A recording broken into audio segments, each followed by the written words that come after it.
Institutes of consecrated life are canonically erected institutes in the Roman Catholic Church whose members profess the evangelical counsels of chastity, poverty, and obedience by vows or other sacred bonds. They are defined in the Code of Canon Law under Canons 573 to 730. The more numerous form of these are religious institutes, which are characterized by the public profession of vows, life in common as brothers or sisters, and separation from the world. They are defined in the Code of Canon Law under Canons 607 to 709.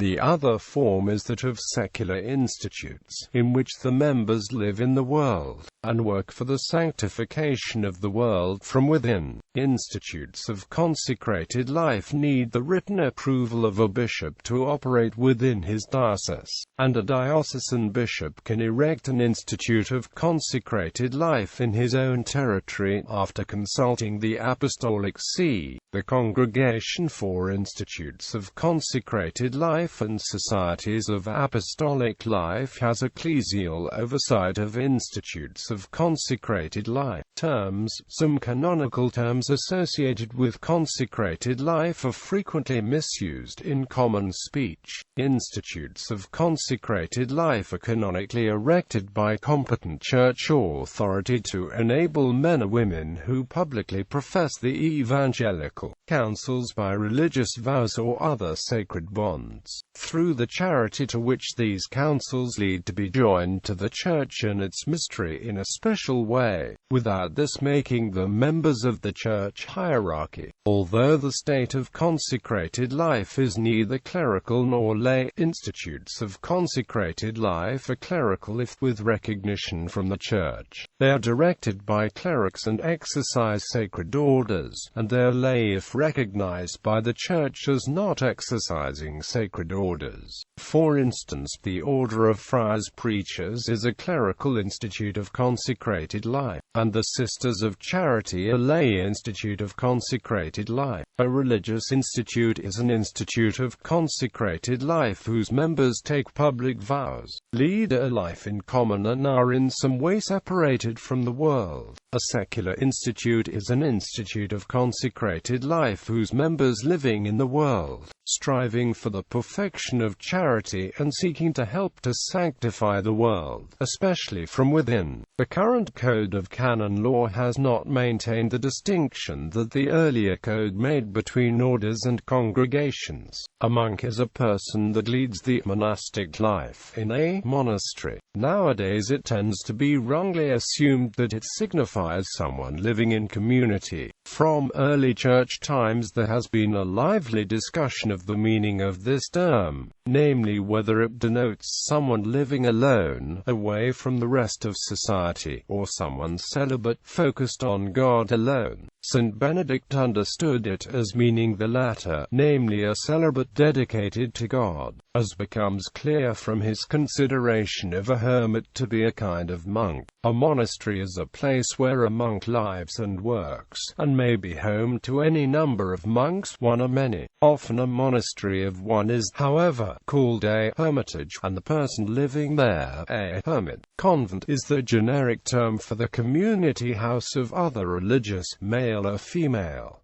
Friary, priory, and the like are other terms in use. The term religious means a member of a religious institute, a person in religious vows. A friar is a male member of a mendicant order, principally the religious families of Franciscans, Dominicans and Carmelites. Priests in vows retain the usual title of Father and Reverend Father, with a few exceptions. All men in vows who are not priests and would therefore not be addressed as Father are addressed as Brother. That is to say, all monks have brothers, but not all brothers are fathers.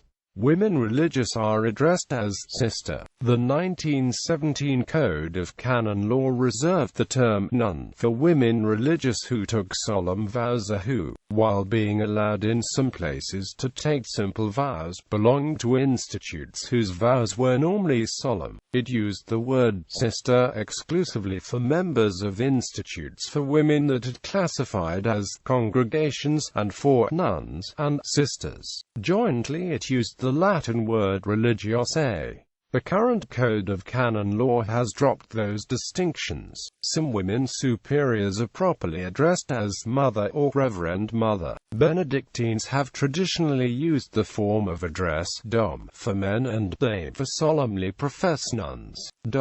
Historical juridical list in the Annuario Pontifico. The Annuario Pontifico lists for both men and women the institutes of consecrated life and the like that are of pontifical right. For the men, it gives what it now calls the historical juridical list of precedents. The arrangement of the institutes for men of Latin rite in this list dates back many decades. It is found, for instance, in the 1964 edition of the Annuario Pontifico, pp.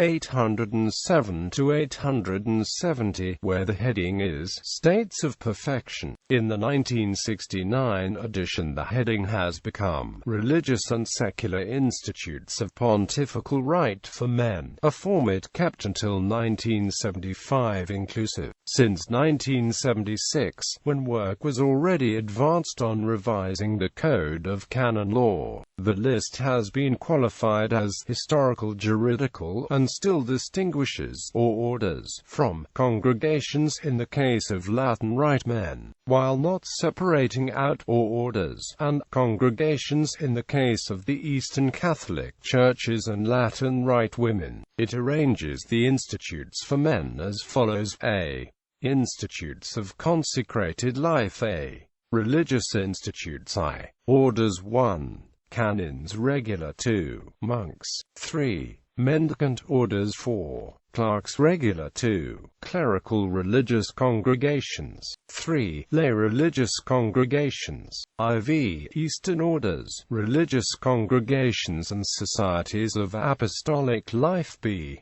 Secular institutes. I. Clerical secular institutes. 2. Lay secular institutes. B. Societies of apostolic life. The institutes for women are arranged alphabetically in the following categories: A. Institutes of consecrated life. A. Religious institutes. I. Orders and institutes with autonomous houses. 2. Centralized institutes. B. Societies of apostolic life. These lists are followed by a list of 6 institutes under the heading Other Institutes of Consecrated Life, a reference to new forms of consecrated life established in accordance with Canons 604 Section 2 and 605 of the Code of Canon Law. Some of these have both male and female members, and one is open to married couples. Catholic Institutes of Consecrated Life. List of some religious institutes provides a dynamic list of a selection of Catholic religious institutes. Catholic secular institutes are less numerous.